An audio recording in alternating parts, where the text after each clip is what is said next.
నిన్నటి రోజున వైఎస్ఆర్సీపీ పార్టీ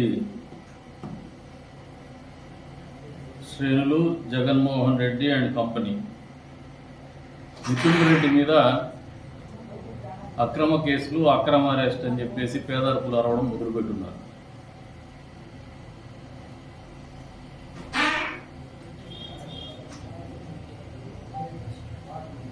మొదలు పెడతాం. నిన్నటి రోజున వైఎస్ఆర్సీపీ పార్టీకి చెందినటువంటి శ్రేణులు, దాని అధినేత జగన్మోహన్ రెడ్డి అండ్ కంపెనీ నల్ల బ్యాడ్జీలు ధరించి పేద అరుపులు వస్తూ ఉన్నారు. బ్లాక్ డే అంట. సిగ్గుపడాల జగన్మోహన్ రెడ్డి ఈ మాట మాట్లాడినారు. మిథున్ రెడ్డి అరెస్టే కాదు, మద్యం కుంభకోణం అనేది అధికారం మారిన తర్వాత కాదు. జగన్మోహన్ రెడ్డి గారు అధికారం మార్పిడి జరగకముందే, మీరు అధికారంలో ఉన్నప్పుడే పురంధరేశ్వరి గారు పదే పదే ప్రధానమంత్రికి కూడా ఈ రాష్ట్రంలో అక్రమ మద్యం వ్యాపారం జరుగుతోంది, ఒక కుంభకోణం జరుగుతోంది అని కంప్లైంట్ చేసినటువంటి పరిస్థితులు ప్రజలు మర్చిపోలే. అంతే స్థాయిలో అప్పట్లో ప్రతిపక్ష నాయకుడిగా ఉన్నటువంటి ఇప్పటి ముఖ్యమంత్రి చంద్రబాబు నాయుడు గారు కూడా అసలు క్యాష్ ట్రాన్సాక్షన్స్లో వ్యవహారం జరుగుతోంది, ఈ క్యాష్ ఎక్కడికి పోతోంది రోజు కూడా గన్ని బ్యాగ్స్లో అని చెప్పేసి పలుమార్లు పలు వేదికల మీద ప్రశ్నించడం కూడా జరిగింది. ఆ రోజుల్లో మీ అధికారాన్ని అడ్డం పెట్టుకొని దాని మీద విచారణ జరగకుండా చేసుకోగలిగినారు. ప్రభుత్వం మారినాక మీరు చేసినటువంటి కుంభకోణం వెలుగులోకి వస్తూనే మిన్నకుండున్నారు.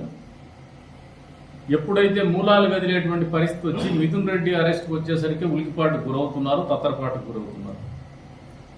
ఇక మిథున్ రెడ్డి గురించి చెప్పాలంటే, ఈ మద్యం కుంభకోణం జరగడానికి సూత్రధారి మిథున్ రెడ్డి, మూల విరాట్ జగన్మోహన్ రెడ్డి. మొదటిగా మేము ఈ ప్రెస్ మీట్ కూడా ఎందుకు చెప్తున్నామంటే, వాళ్ళ ప్రెస్ మీట్లకు లేదంటే వాళ్ళు బ్లాక్ డే అంటేనో భయపడి కాదు. అసలు ఈ రకమైనటువంటి పోకడల్ని రాజకీయాల్లో ప్రజలు ఆలోచించుకునేటువంటి సమయం ఆసన్నమైందని తెలియజెప్పేటువంటి ప్రయత్నము, ప్రజలకు తెలియజెప్పేటువంటి ప్రయత్నమే నేను చేస్తాను. ఇక ఈ కుంభకోణంలోకి మీరు ఆలోచన చేస్తే మొదలు పెట్టాలంటే మిథున్ రెడ్డి గారి గురించే మాట్లాడుతున్నాం. ఆయన ఎపిసోడే లైవ్ లైట్లో ఉంది కాబట్టి. ఈ మొత్తం కుంభకోణానికి సూత్రధారి మిథున్ రెడ్డి గారు. సత్యప్రసాద్ అనే ఒక గ్రూప్ 1 ఆఫీసర్ని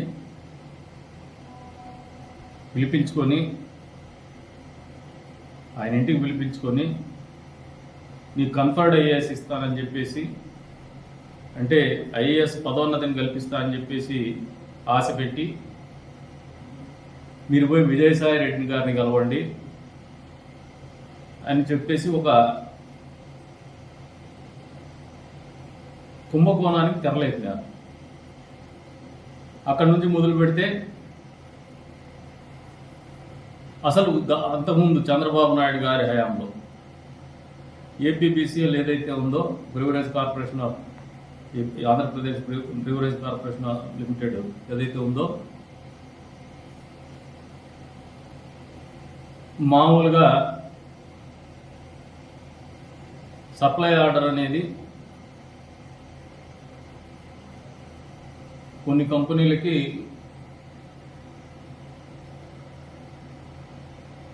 టెక్నాలజీని ఉపయోగించుకొని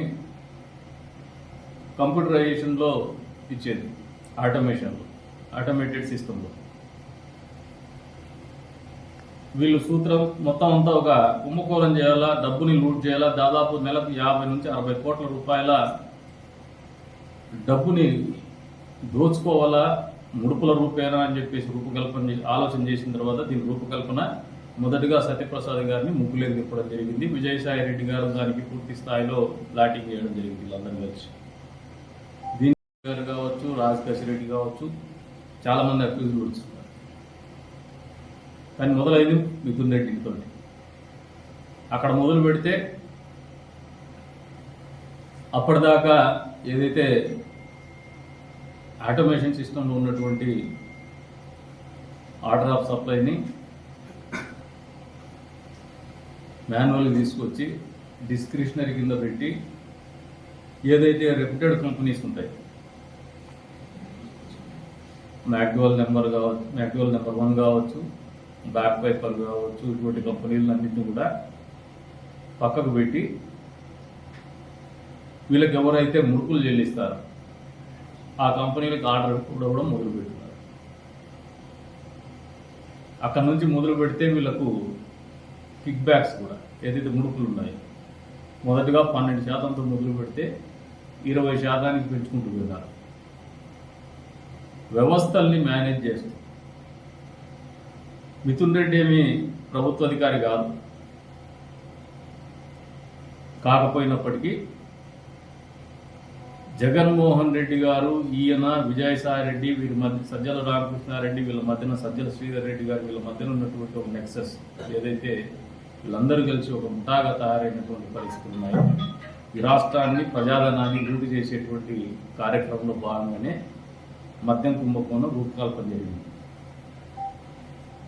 అక్కడ నుంచి మొదలు పెడితే అసలు వ్యవస్థల్ని ఎంత భ్రష్టు పట్టించినాడంటే Rajat Bhargav IAS officer, senior IAS ఆఫీసర్ని అడ్డగోలుగా తప్పిదాలు చేయించారు. అంతేకాకుండా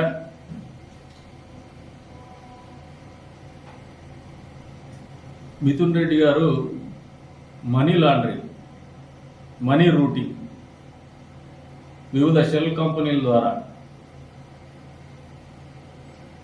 అంతకు మునుపు ఉన్నటువంటి కంపెనీలు కాకుండా కొత్తగా ఎవరికైతే ఆర్డర్స్ ఇస్తున్నారో వాళ్ళ కంపెనీల ద్వారా వీళ్ళకి రావాల్సినటువంటి ముడుపుల్ని వాళ్ళ పేమెంట్స్ కూడా 2 డేస్లోనో 5 డేస్లోనో ఒక డిస్కౌంట్ ప్రైజెస్ పెట్టేసి ఆ డిస్కౌంట్స్ అవైల్ చేసుకునేటట్టు పెట్టి దానికి కూడా ఫాస్ట్గా పేమెంట్ చేసి మనీ కూడా ఎక్కువసార్లు టర్న్ ఓవర్ అయ్యేటట్టు, సో దట్ వీళ్ళ కిక్ బ్యాక్స్ కూడా పెరుగుతూ పోయేటువంటి పరిస్థితులు కల్పించుకొని కొన్నిసార్లు వీళ్ళకి రావాల్సినటువంటి ముడుపులు మామూలుగా ఒక మద్యం కంపెనీ ఏదైనా ఉంటే ఒక పర్టికులర్ లైన్ ఆఫ్ యాక్టివిటీ ఉన్నటువంటి ఒక కంపెనీ ఉంటే ఆ కంపెనీ నుంచి ఇంకో కంపెనీకి ఎవరైనా డబ్బులు ట్రాన్స్ఫర్ చేస్తే ఏదైనా పర్చేజ్ ఆర్డర్ రైజ్ చేస్తారు, ఇన్వాయిస్ రైజ్ చేస్తారు.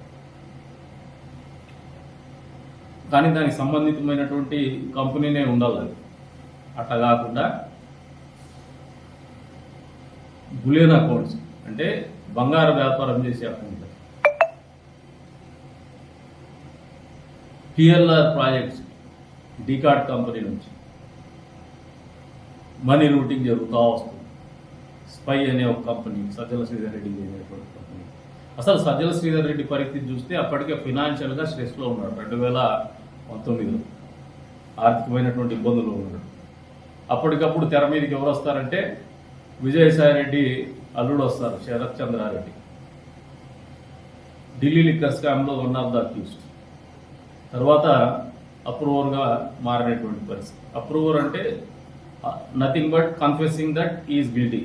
ఆయన తప్పిదం చేసినాను, నాకు పరిస్థితులు అంటే తెలుసని అప్రూవర్ కాగలుగుతాడు. క్షమాపణ కోరుతూ నేను సహకరిస్తాను, నాకు తెలిసినటువంటి తప్పుని నేను పంచుకుంటా అని చెప్పేసి ప్రభుత్వ సాక్ష్యంగా మారి అప్రూవర్ అవుతాడు. అటువంటి వ్యక్తి 100 కోట్ల రుణం ఇస్తాడు స్పై కంపెనీకి. అక్కడ నుంచి మళ్ళీ సజ్జల శ్రీధర్ రెడ్డి మిగతా కంపెనీలతో వాళ్ళతో అంతా ఎవరైతే ముడుపులు చెల్లిస్తారో వీళ్ళందరినీ పిలిపించేసి, లేదంటే ఎవరైతే డిస్టిలరీస్ ఉన్నాయో వాళ్ళందరినీ పిలిపించి పార్క్ హయాత్ హోటల్ హైదరాబాద్లో మీటింగ్ పెడతారు. వాళ్ళని బెదరగొడతారు, డబ్బులు ఇచ్చే వాళ్ళు మాత్రమే ఉంటారు, లేకపోతే మీరు ఆర్డర్స్ రావు మీకు అని చెప్పేసి. అక్కడ నుంచి మొదలు పెడితే ఈ 5 కోట్ల రూపాయలు ఏదైతే పిఎల్ఆర్ ప్రాజెక్ట్స్కి డైవర్ట్ అవుతుందో, ఫండ్స్ ట్రాన్స్ఫర్ అవుతాయో డీకార్డ్ కంపెనీ నుంచి, మళ్ళీ 2.5-3 సంవత్సరాల తర్వాత ఎంట్రీ రిటర్న్ చేస్తారు. ఈ ఎంట్రీ రిటర్న్ అనేది తమాషగా చెప్తాను, ఎవరు సజ్జల రామకృష్ణ ఏదో ఈయనే మేధావి అన్నట్టు. అంటే వీళ్ళకు ఉన్నటువంటి తెలివితేటలు ఏమంటే, మాకు తెలిసినటువంటి బ్యాంక్ ట్రాన్సాక్షన్స్ కానీ, బ్యాంకింగ్ సిస్టమ్ కానీ, లేదంటే ఇన్కమ్ ట్యాక్స్ మీద ఉన్నటువంటి పట్టు కానీ సామాన్యమైన ప్రజలకు అర్థం కాదు. పాపం సర్టన్ టైమ్స్ ట్రాన్సాక్షన్ అవసరాలకు తీసేసుకుంటాడు, మా కిక్ బ్యాక్స్ తీసేసుకుంటాడు ఎమర్జెన్సీ ఉంటే.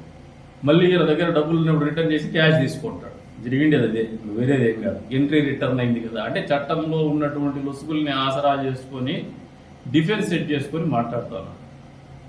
మిథున్ రెడ్డి వచ్చేసి సాక్ష్యాలు లేవు, అసలు మమ్మల్ని కేసు నిలబడదు, కేసులు నిలబడతాయా నిలబడవా అది అంతిమంగా తీర్పు ఇచ్చేది కోర్టులు. మామూలుగా ప్రైమా ఫసి మిథున్ రెడ్డి గారికి ఒక స్పష్టంగా ఒక క్వశ్చన్ వేస్తాను, జగన్మోహన్ రెడ్డి అండ్ కంపెనీకి ఒక ప్రశ్న సంధిస్తాను. పరిటాల రవి హత్య జరిగినప్పుడు మీ నాయన సిబిఐకి ఆర్డర్ చేస్తే, సిబిఐ ఎంక్వైరీకి ఆర్డర్ చేస్తే మేము సహకరిస్తామని చెప్పేసి మీ ఇంటికి పిలిపించుకొని ఎంక్వైరీ ఇన్వెస్టిగేషన్ పార్ట్లో ఎంక్వైరీ మీ ఇంట్లోనే చేయించుకున్నాం. ఆ రోజు నువ్వు యాంటిసిపేటరీ బెయిల్ అప్లై చేసుకోలే జగన్మోహన్ రెడ్డి. అంటే ఆ రోజు అధికారంలో ఉన్నాం, కేంద్రంలో కూడా అధికారంలో ఉన్నాం, మమ్మల్ని ఎవరు ఏం చేయలేరని ధీమా మేము. ఈ రోజున మారినటువంటి పరిస్థితుల రీత్యా మిథున్ రెడ్డి గారు నిజంగా గిల్టీగా లేకపోతే, తప్పు చేయకపోతే మొదటిగా మీరు యాంటిసిపేటరీ బెయిల్కి ఎందుకు అప్లై చేసుకున్నారు సమాధానం చెప్పండి ప్రజలు. అంటే మీకు ఎందుకు అంత భయం, అరెస్ట్ చేస్తారని మీకు ఎందుకు అప్రహెన్షన్ ఉంది? ఇక్కడ డిస్మిస్ అయితే మళ్ళీ సుప్రీంకోర్టు వరకు పోయి వచ్చినారు. అంటే మీ దృష్టిలో కోర్టులకి విలువ లేదా? అక్రమ కేసులని మాట్లాడుతున్నారు, అక్రమ అరెస్టులని మాట్లాడుతున్నారు. కోర్టులో మీరు యాంటిసిపేటరీ బెయిల్కి అప్లై చేసిన తర్వాత హైకోర్టు తిరస్కరించింది, మళ్ళీ సుప్రీంకోర్టు కూడా తిరస్కరించిందంటే there is a prima facie evidence. అందుకనే తిరస్కరిస్తాయి కోర్టు. ఈ మ్యాగ్నిట్యూడ్ కానీ గ్రావిటీ ఆఫ్ ద కేసు కానీ 3,500 కోట్ల రూపాయల మద్యం కుంభకోణం ఇది. దీంట్లో ఉన్నటువంటి గ్రావిటీ కూడా, ఈయన పాత్ర మీద ఉన్నటువంటి అభియోగాలు కూడా కోర్టు దృష్టికి పోయిన తర్వాత prima facie there is an evidence అని చెప్పేసి కోర్టు నమ్మే మీకు బెయిల్ యాంటిసిపేటరీ బెయిల్ తిరస్కరించింది అనేది వాస్తవమా కాదా జగన్మోహన్ రెడ్డి అండ్ కంపెనీ ప్రజలకు తెలియజెప్పాల్సినటువంటి బాధ్యత ఉంది. ప్రజలు కూడా అర్థం చేసుకోమంటాను వీళ్ళ ఆలోచన విధానం, వీళ్ళ ఉలికిపాటుతనం. అంటే మభ్య పెట్టి ఎదురుదాడి చేసి ఏమైతుందిలే, ప్రజల్ని నిరంతరం మభ్య పెడతాము, దీని గురించి పట్టించుకునేవాడు ఎవరులే, రేపు పొద్దున కోర్టులో శిక్ష పడితే కదా అంటే డిఫెన్స్ ముందుగా ఎందుకు సెట్ చేసుకుంటున్నారండి? మీరు కోర్టులో కొట్టేస్తారని భయం ఎందుకు మీకు? అరెస్ట్ అనేది ఒక క్రిమినల్ కేసు జరిగినప్పుడు మీరు ఎవిడెన్సెస్ ట్యాంపర్ చేస్తారనో, బయట ఉంటే ఇంకా ఇబ్బందిగా ఇన్వెస్టిగేషన్కి అడ్డంకులు సృష్టిస్తారు. ఎందుకంటే మీరు చాలా ప్రభావవంతమైనటువంటి వ్యక్తులు వ్యవస్థలో. ఈ కొత్త సంస్కృతిని తెచ్చింది వైఎస్ రాజశేఖర రెడ్డి గారి హయాంలో మొదలైంది. ఇది గాలి జనార్దన్ రెడ్డిని ఎంకరేజ్ చేసింది మీరే, క్రోనీ క్యాపిటలిజంని ఎంకరేజ్ చేసింది మీరే. అడ్డగోలుగా ప్రకృతి వనరులు కానీ రాజకీయ వ్యవస్థల్ని కానీ అడ్డం పెట్టుకొని దోచుకొని మళ్ళీ ఆ డబ్బు ద్వారా రాజ్యాధికారాన్ని పొందొచ్చు. డబ్బు ఉంటే మమ్మల్ని ఎవరు ఏం చేయలేరు, అధికారం ఉంటే మమ్మల్ని ఎవరు ఏం చేయలేరు, రాజకీయ పార్టీ ఉంటే మమ్మల్ని ఎవరు ఏం చేయలేరు అనే ధీమాతో జీవనం కొనసాగిస్తా అనేది, రాజకీయాలు చేస్తా అనేది వైఎస్ కుటుంబమే. అందులో భాగంగానే ఈ రోజు కూడా మీరు నమ్మినటువంటి సిద్ధాంతం ఏంటంటే అధికారం వచ్చిన తర్వాత 151 సీట్లతో దాన్ని అడ్డం పెట్టుకొని ఇటువంటి కుంభకోణం, ఇది కేవలం ఒక మచ్చుకు మాత్రమే ఇది మద్యం కుంభకోణం. ఇంకా చాలా ఉన్నాయి మీరు చేసినటువంటి. కింది స్థాయి నుంచి పై స్థాయి వరకు మీరు నమ్మిండేది పేటెంట్ రైటు ఈ కుంభకోణాలకు ఎవరుకుందంటే వైఎస్ కుటుంబానికి, వైఎస్ఆర్ పార్టీకే.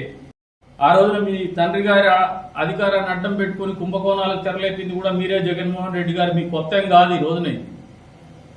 అసలు ప్రధాన సూత్రధారి, అంతిమ లబ్ధిదారుడు ఎవరంటే జగన్మోహన్ రెడ్డి. మీకు కేసులకు మీరు ఎందుకు భయపడతారు జగన్మోహన్ రెడ్డి గారు?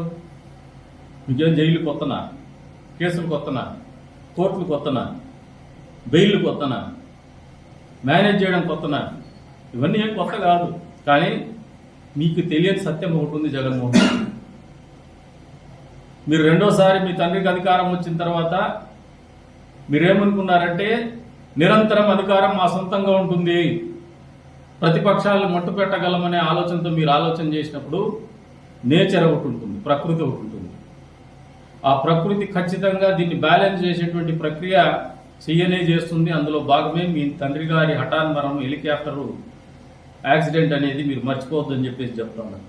అత్యంత బలవంతుడు, నాకు అడ్డం లేదనుకుని అడ్డగోలుతనంతోనే ఆ రోజున కూడా మీరు సూట్ కేసు కంపెనీలు పెట్టి కలకత్తాలో కూడా డబ్బులు రూటింగ్ చేసుకున్నారు. పెద్ద ఎత్తున ప్రజాధనాన్ని కొల్లగొట్టారు. ఈ రోజున మళ్ళీ అందులో భాగంగానే మీకు అపోహలు కొన్ని ఉన్నాయి. మొన్న అధికారం వచ్చినప్పుడు కూడా 30 ఏళ్ళు మేమే ముఖ్యమంత్రి అనుకున్నాం. అందుకే ఇంత విచ్చలవిడితనం ఉంది మీకు. అసలు ఈ డబ్బు కానీ రాజకీయ అధికారం కానీ మీకు కళ్ళు కనపడినటువంటి పరిస్థితికి, మీ ఆలోచనని స్తంభింపజేసేటువంటి పరిస్థితులకి, అసలు ఈ ప్రపంచంలో ప్రకృతి ఒకటి ఉంది, సహజ న్యాయం ఒకటి ఉంది, ఇవి ఖచ్చితంగా ప్రివేల్ అయితే అనే భయం లేనటువంటి లెక్కలేనితనంతోనే మీరు చేస్తున్నటువంటి కార్యక్రమాలు.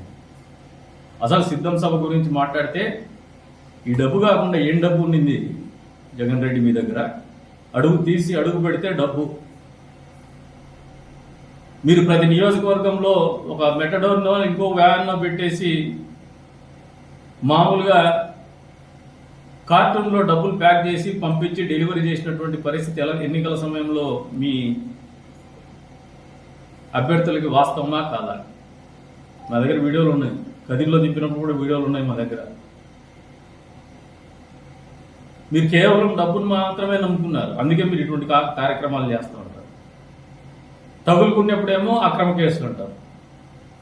రెండవది స్పష్టంగా చెప్తున్నాం, చంద్రబాబు నాయుడు గారు అనే ఒక నాయకుడు, ఆయన ఒక నాయకుడు, రాజకీయ నాయకుడు అనే కంటే ఈజ్ ఎ స్టేట్స్ మ్యాన్. ఈ రాష్ట్రం బాగుండల్లా, తెలుగు జాతి బాగుండల్లా, తెలుగు జాతి ప్రపంచ దేశాల్లో గుర్తింపు పొందాలనే తపనతో ఎప్పటికప్పుడు అభివృద్ధి పదంలో మొదటి స్థానంలో నిలబెట్టాలనే ప్రయత్నం నిరంతరం చేస్తూ వచ్చేటువంటి నాయకుడు. మీరు ఒప్పుకున్నా ఒప్పుకోకపోయినా గడిచిన 40 సంవత్సరాలు కూడా తెలంగాణ, ఆంధ్రప్రదేశ్ రాష్ట్ర విభజన జరగకముందు, రాష్ట్ర విభజన జరిగిన తర్వాత కూడా చంద్రబాబు నాయుడు చుట్టూనే రాజకీయాలు పరిభ్రమిస్తున్నాయి. జగన్మోహన్ రెడ్డి మీరు అండర్ ఎస్టిమేట్ వేసుకొని అతిగా మాట్లాడుతూ ఉన్నారు. ఆయన మీ మీద కక్ష సాధింపు చేసేటువంటి ఆలోచన విధానం కానీ, అంత చిన్న స్థాయి ఆలోచనలు కానీ ఉండేటువంటి వ్యక్తి కాదు, అంత స్థాయి నాయకుడు కాదు ఆయన. ఆయన దృష్టి ఎప్పుడు కూడా చాలా దూరదృష్టి ఉన్నటువంటి వ్యక్తి, సమాజ హితం ఆలోచించేటువంటి వ్యక్తి. ఇటువంటి చీప్ టాక్టిక్స్ ఏదో మిమ్మల్ని కేసులు ఇరికిచ్చేస్తేనే రాజకీయాలు అయిపోతాయని నమ్మేటువంటి భ్రమంలో ఉన్నటువంటి నాయకత్వం కాదు. కానీ ప్రభుత్వాలకు బాధ్యత ఉంది. ప్రభుత్వం అనేది custodian of the properties of the people, custodian of the state. అందులో భాగంగానే ఎక్కడైనా తప్పిదాలు జరిగితే, ప్రజాధనము దుర్వినియోగం కాబడితే దాని మీద చర్యలు తీసుకునేటువంటి కార్యక్రమము ఖచ్చితంగా ప్రభుత్వాలు, వ్యవస్థలు, సంస్థలు నిర్వహిస్తాయి. అందులో ఎక్కడా సందేహం లేదు. ప్రజలు కూడా అర్థం చేసుకోండి. భయపెట్టలను, కక్ష సాధింపు చేయాలనే ఆలోచన ప్రభుత్వాలకు కానీ, ముఖ్యమంత్రి చంద్రబాబు నాయుడు గారికి కానీ, స్థానికంగా ఉన్నటువంటి తెలుగుదేశం పార్టీ ఎమ్మెల్యేస్ అయినటువంటి మాకు కానీ, మా ఇంకా కింది స్థాయిలో ఉన్నటువంటి ప్రజాప్రతినిధులకు కానీ లేవు. ఎవరికైనా ఒకరికి ఇద్దరికి ఉన్నా కూడా మేమే సరిచెప్పి కక్ష సాధింపు చర్యలు మేము చేయడం లేదు. కక్ష సాధింపు చర్యలు చేయాలనుకుంటే ఈ 1 సంవత్సరంలోనే మీరు కనుమరుగైపోతారు. వైఎస్ఆర్సీపీ పార్టీ శ్రేణులు మీకు అది అర్థం కాలేదు. కానీ మేము వాటిని నమ్మడం లేదు.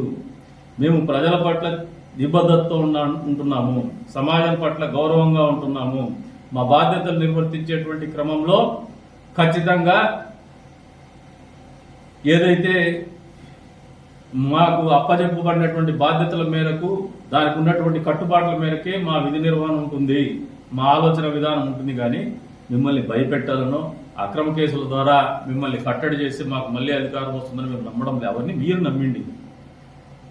సంవత్సర కాలంలో మీకు ఎన్నిసార్లు కావాల్సింటే ఎన్నిసార్లు వెసులుబాటు ఇచ్చినాం రోడ్డు ఎక్కడానికి. 5 ఏళ్లలో మీరు మమ్మల్ని గడప దాటిపోనీయకుండా హౌస్ అరెస్ట్ చేసినారు. కాబట్టే మీరు 11 సీట్లు వచ్చినాయి. అది మాకు బాగా అర్థమైంది కాబట్టి మిమ్మల్ని ఎప్పుడు కూడా కట్టడి చేయడం లేదు. దాదాపు ఈ నియోజకవర్గంలో నా మీదే 23-24 కేసులు పెట్టున్నారు మీరు అక్రమంగా. కేవలము పబ్లిక్ లైఫ్ సంబంధించినటువంటి కేసులే. ధర్నాను, లేదంటే మీ అప్పుడు ఒక ఆయన పోలీసు వ్యవస్థను అడ్డం పెట్టుకొని దౌర్జన్యం చేసిన కేసులో ఇటువంటి కేసులే మీరు పెట్టిండి. దాని అంతిమ ఫలితం ఏమైంది? మీరు అధికారం కోల్పోయినారు. ఈరోజు కూడా చెప్తున్నాను, మిథున్ రెడ్డి సచ్చీలుడైతే let him cooperate with the investigation department.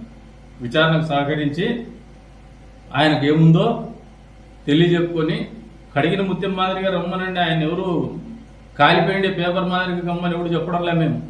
మీరు కడిగిన ముత్యం మాదిరిగా రావచ్చు, మీ దగ్గర తప్పు జరగకపోతే, మీరు తప్పు చేయకపోతే. కానీ తప్పు చేసినటువంటి వ్యక్తుల్ని సమాజం కానీ ప్రకృతి కానీ వదలదు అనేది వాస్తవం అని గ్రహించుకోమంటా. మీరందరూ గట్టిగా అరుస్తానే అబద్ధము నిజం కాదు, నిజం అబద్ధం కాదు. ప్రజాధనాన్ని కొల్లగొట్టినారనేది వాస్తవం. అసలు మీకు అధికారాన్ని దూరం చేసింది దేవుడు తెలుసా? ఫస్ట్ స్టెప్లో కనీసం ఇప్పటికైనా మీకు బుద్ధి జ్ఞానం ఉందా? సంవత్సర కాలం అయింది. ఫస్ట్ మిమ్మల్ని అధికారానికి దూరం చేసింది ఇది ట్యాక్స్ పేయర్స్ అంటే మందుబాబులు. వాళ్ళు ఒళ్ళు గుల్ల చేసుకున్నారు, వాళ్ళ ఆరోగ్యాన్ని గుల్ల చేసుకున్నారు. డబ్బులు మద్యం రేటు పెంచుకుంటూనే పోతామంటే ఏదో అనుకున్నారు, కానీ ఈ రంగా నువ్వు కూడా కొల్లగొట్టడానికి మద్యం రేటు పెంచుతారని అనుకోలేదు. ఏదైతే రెప్యూటెడ్ బ్రాండ్స్ ఏదన్నా పెట్టి వాళ్ళ ఆరోగ్యం చెడిపోకుండా చూస్తుంటే లేదు, నీకు డబ్బులు వచ్చే బ్రాండ్లు నువ్వే కల్తీ సారాయి రంగు సారాయి అమ్మేసినాను. డిస్టిలరీస్ ఓన్ చేసుకున్నారు, మీరు బెదిరించుకొని వాళ్ళని హ్యాండ్ ఓవర్ చేసుకున్నారు, మీరే డిస్టిలరీస్ రన్ చేసినారు. ఇంతకంటే దౌర్భాగ్యం ఏముంటుంది రాజకీయాల్లో? ఇటువంటి ఆలోచన విధానం ఎప్పుడు లేదు, నాకు తెలిసి చరిత్రలోనే లేదు. ఢిల్లీ లెక్కర్ స్కామ్ లో కూడా వాళ్ళు డిస్టిలరీస్ చేయలా, ఇక్కడ డిస్టిలరీసే మీరు హ్యాండ్ ఓవర్ చేసుకున్నారు బెదరగొట్టి. దాన్ని మీరు రన్ చేసినారు మీ పేరు మీద చేసుకొని ఆ బ్రాండ్లకే మీరు డబ్బులు కట్టి డబల్ బనాంజా, దాంట్లో వచ్చే ప్రాఫిట్ మీదే, కిక్ బ్యాక్స్ మీదే, వ్యాపారం మీదే, దాంట్లో వచ్చే ముడుపులు కూడా మీదే. అంటే ఇంకెంత పెద్ద ఎత్తున లూటీ జరిగిందో ఆలోచన చేసుకోమంటారు. అంతేకాకుండా పదే పదే చెప్తా ఉన్నారు,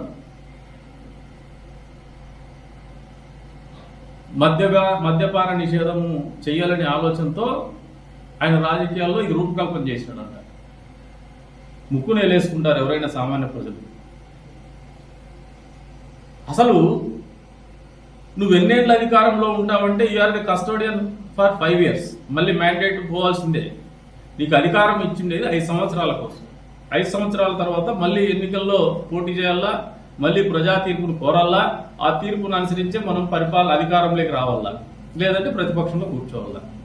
మీకు 5 సంవత్సరాలు అధికారం అప్పచెప్పితే, నిజంగా మీకు మద్యపాన నిషేధం మీద చిత్తశుద్ధి ఉంటే, రాబోయే 25 సంవత్సరాలకు వచ్చేటువంటి మద్యం మీద వచ్చేటువంటి ఆదాయాన్ని కూడా మార్టిగేజ్ చేసి దాని మీద కూడా లీన్ తీసుకొని అప్పు చేసినటువంటి ఘనత మీరు జగన్మోహన్ రెడ్డి మర్చిపోతున్నారేమో. మీ అబద్ధాలకి పరాకాష్ట ఇవన్నీ, మీ ఆలోచన విధానంలో ఉన్నటువంటి రాక్షసత్వానికి పరాకాష్ట ఇవన్నీ. ఇప్పటికైనా మారండి. ఇవన్నీ కూడా ప్రజలు గమనించమని చెప్పేసి కోరుతా ఉన్నాం, మా శ్రేణులు కూడా కోరుతా ఉన్నాం. ఇది మామూలు విషయం కాదు, ఇది ప్రజలకు తెలియజెప్పాల్సినటువంటి బాధ్యత మన మీద ఉంది. రాజకీయ పార్టీలో భాగస్వాములైనటువంటి మన ప్రతి ఒక్కరి మీద కూడా ఉంది. మాట్లాడండి, ప్రజలకు తెలియజెప్పండి. ఈ రకమైనటువంటి ఆలోచన విధానం ఉండేటువంటి వ్యక్తులు రాజకీయ పార్టీ నడపడానికి అర్హులా కాదా తెలియజెప్పండి, ప్రజలు ఆలోచించుకోండి. ఈ రకమైనటువంటి ధోరణి ఉన్నటువంటి వ్యక్తులు రాజకీయాధికారం కానీ రాజకీయ పార్టీలు భాగస్వాములైనప్పుడు ఎంత నష్టపోతుంది సమాజం కానీ, భావి తరాలు కానీ, ఈ ప్రాంతం కానీ అనేది, ఈ రాష్ట్రం కానీ అనేది ప్రజలు ఆలోచించుకోనండి.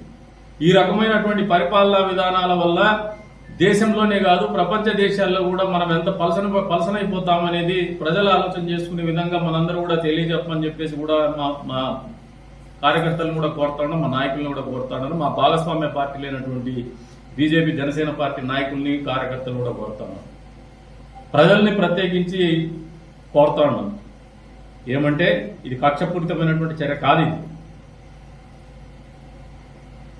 మనందరి హక్కుల్ని హరించి వేస్తూ, మన జీవితాన్ని బుగ్గిపాలు చేస్తూ, ఒక వ్యక్తి డబ్బు సంపాదించుకోవడానికి ఒక రాజకీయ పార్టీని ఆయన మళ్ళీ ఎలక్షన్లో గెలిపించుకునేటువంటి ప్రయత్నంలో భాగంగా కేవలం డబ్బుని, కులాన్ని, మతాన్ని మాత్రమే నమ్ముకొని ప్రజలు మిమ్మల్ని నమ్మలా, మీ ఆలోచనని నమ్మలా, మీ బాగోగుల్ని నమ్మలా, ఈ ప్రాంత అభివృద్ధిని నమ్మలా. ఆయన కేవలం ఆయన డబ్బు ఉంటే చాలు, కులం ఉంటే చాలు, కులం తెలియకుండా మతం ఉంటే చాలు, ఈ మూడింటి మాత్రమే నమ్ముకొని రాజకీయాలు చేసినందుకే ఆయన ప్రజలు చాలా విఘ్నులు కాబట్టి 11 సీట్లకు పరిమితం చేసినారు. మళ్ళీ మభ్యపెట్టేటువంటి ప్రయత్నం జగన్మోహన్ రెడ్డి అండ్ కంపెనీ చేస్తా ఉంది.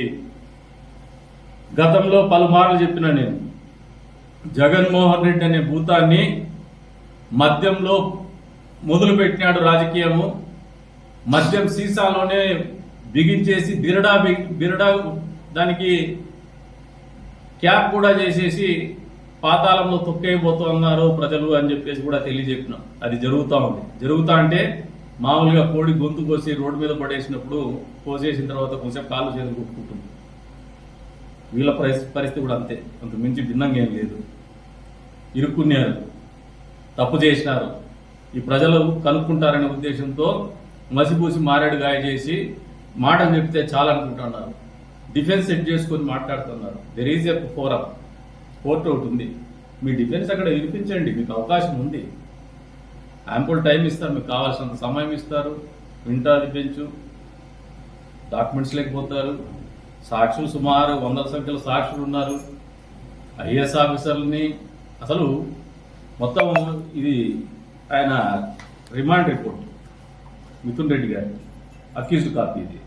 దీంట్లో చూస్తే విస్తుపోయే నిజాలు ఏమంటే వీళ్ళ మనీ రూటింగ్ కోసం ఐఐటీస్ని ఎవరిని ఐఐటీలో చదువుకున్నటువంటి టెక్నోక్రాట్స్ని, ఈ భారతదేశ సంపద వాళ్ళు, ఇండియన్ ఇన్స్టిట్యూట్ ఆఫ్ టెక్నాలజీ గ్రాడ్యుయేట్స్ని, వాళ్ళని ఒక బోగస్ కంపెనీ పెట్టి, సూట్ కేస్ కంపెనీ పెట్టి వాళ్ళతో మళ్ళీ అడ్వర్టైజ్మెంట్లు ఇప్పించి సూట్ కేస్ కంపెనీ, షెల్ కంపెనీలలో మళ్ళీ ఎంప్లాయ్మెంట్ కింద క్రియేట్ చేసి కేవలం డబ్బు కలెక్షన్ చేయడమే. కేపీఎంజీ లాంటి ఒక సర్వీస్ మేనేజ్మెంట్ ఆర్గనైజేషన్ ఎట్లా డబ్బు కొట్టేయాలని చెప్పేదానికి వాళ్ళు వాడేసినారు. నేను మొన్న రోజు చెప్పిన కదిల్లో టెంపుల్ టూరిజం సర్క్యూట్లో కేపీఎంజీ వాళ్ళ సలహాలు సూచనలు కూడా తీసుకుంటాం, వాళ్ళ సర్వీసెస్ కూడా తీసుకుంటాం. మేము ఆ రకంగా ఆలోచన చేస్తా అంటే వీళ్ళు మద్యం కుంభకోణంలో డబ్బులు దొబ్బేయడానికి వాడినారు. వాళ్ళు ప్రపంచ దిగ్గజ సంస్థ అది. అంటే ఈయన డబ్బు కొట్టడానికి, ఈయన బతకడానికి అసలు ఈయనకు షాప్ ఉంది. ఈయన కళ్ళు నిండినా, కడుపు నిండినా కళ్ళు నిండేటట్టు లేదు ఈయనకు. అది ఒక షాప్ ఆయన కదా, అర్థం కావడం లేదు. ఏం చేస్తాడో ఇంత డబ్బు మరి. మాట ఎత్తే దుబాయ్,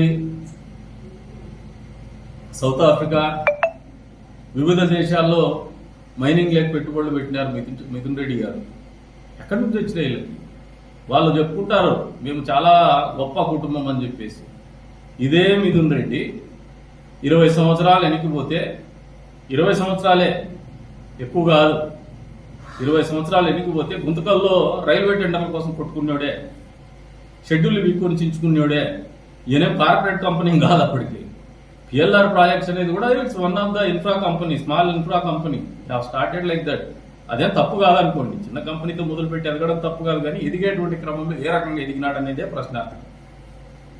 అధికారాన్ని అడ్డం పెట్టుకున్నా, అడ్డగోలుతనంతోనా, అవినీతితోనా, దౌర్జన్యంతోనా, ఎదురొచ్చిన తొక్కేసా, అధికారాన్ని అడ్డం పెట్టుకొని విచ్చలవిడితనంతోనా, ఈ రకమైనటువంటి ధోరణి ప్రజలు అర్థం చేసుకోవాలని చెప్పేసి చెప్తూ మిథున్ రెడ్డి గారి అరెస్టు ఏ రకంగానూ అక్రమ అరెస్ట్ కాదు. మిథున్ రెడ్డి గారి మీద వచ్చినటువంటి కేసు అది విచారణలో భాగంగా ఆయన చేసినటువంటి నేరాలకు పరాకాష్ఠ ఉన్నటువంటి పరిస్థితి, ప్రశ్నించేటువంటి హక్కు దర్యాప్తు సంస్థలకు ఉన్నటువంటి పరిస్థితి, అటువంటి సాక్ష్యాధారం ఉన్నటువంటి పరిస్థితి, ఇవన్నీ వెరసే ఆయన అరెస్టుకు దారి తీసింది. కానీ ఎక్కడా కక్ష సాధింపు కానీ అక్రమ కేసు కాదని చెప్పేసి తెలియజెప్తున్నాం. వచ్చే రోజుల్లో అంతిమ లబ్ధిదారుడు జగన్మోహన్ రెడ్డి అండ్ ఫ్యామిలీ అనే చెప్తున్నా నేను, నాకున్నటువంటి పరిజ్ఞానం మేరకు. గతంలో కూడా చెప్పినా నేను, 3 పిల్లలు లెక్క పెట్టి ఖర్చు ఎంచుకునే దాంట్లో బిజీగా ఉంది అతను 5 ఏళ్ళు. ఇదే వ్యాపారమే వీళ్ళ వరకు పోతుంది. వచ్చే రోజుల్లో వాళ్ళు కూడా విచారణ ఎదుర్కోక తప్పదు. ఖచ్చితంగా ప్రజాక్షేత్రంలో ప్రజలకు సమాధానం చెప్పాల్సినటువంటి బాధ్యత జగన్మోహన్ రెడ్డి మీద ఉంది. ఈ రోజున చెప్తున్నాము, హీఈస్ అన్ హ్యాబిచువల్ అఫెండర్.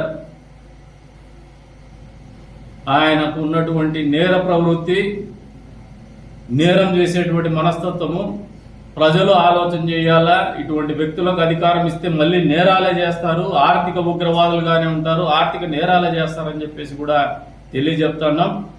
ఏది జరిగినా కూడా సరైనటువంటి మార్గంలో దర్యాప్తు సంస్థలు సాక్ష్యాలు ఉంటే మాత్రమే చర్యలు తీసుకోగలుగుతారు. వాళ్ళు ఏదైనా అడ్డగోలుకుపోయినా కూడా దాన్ని క్వశ్చన్ చేయడానికైనా లేదు కట్టడి చేయడానికైనా కోర్టులు ఉన్నాయి.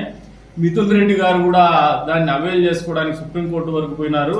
సుప్రీంకోర్టులో తిరస్కరింపబడిన తర్వాతే లుకౌట్ నోటీస్ జారీ చేస్తామంటే భయపడే సరెండర్ అయినారు. కానీ అదర్వైజ్ ఎప్పుడు కూడా విచారణకు సహకరించినటువంటి పరిస్థితి లేదు. నిజంగా ఆయన నిరపరాధి అయితే పిలిచిన మొదటి రోజే పోయేసి విచారణకు సహకరించేవాడని చెప్పేసి కూడా తెలియజెప్తాను. ఇప్పటికైనా నోలు మూసుకొని చేసిన తప్పిదానికి లెంపలేసుకొని ప్రజల క్షమాపణ చెప్పమని చెప్పేసి కూడా కోరుతా ఉన్నాను.